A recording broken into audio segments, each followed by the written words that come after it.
Welcome to Chillin' 101. We hope this video helps. You start by confirming prerequisites: VS Code, a Verilog extension, and a simulator. Open your project folder in VS Code now so files land in one place. Create a SRC and testbench subfolder to stay organized.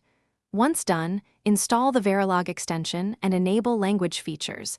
This gives syntax highlighting, linting, and snippets. Make sure the simulator binary is in your path so VS Code can invoke it without extra configuration.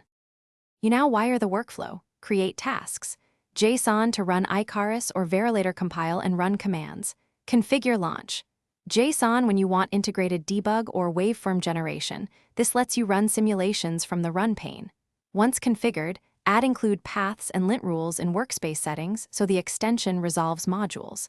Use code snippets to speed module and testbench creation. Make sure file associations map V and SV correctly so the extension applies Verilog features. You finish by running the compile task and launching the simulation. Inspect the terminal and waveform viewer for signal traces. Use breakpoints or $display prints in your testbench to isolate logic errors. Once you see expected behavior, save artifacts and consider a small regression script for repeats. If something fails, check that your simulator is on path, module/file names match, and include paths are correct. These are the most common culprits and often resolve issues quickly. Thanks for watching. Consider subscribing if we helped you.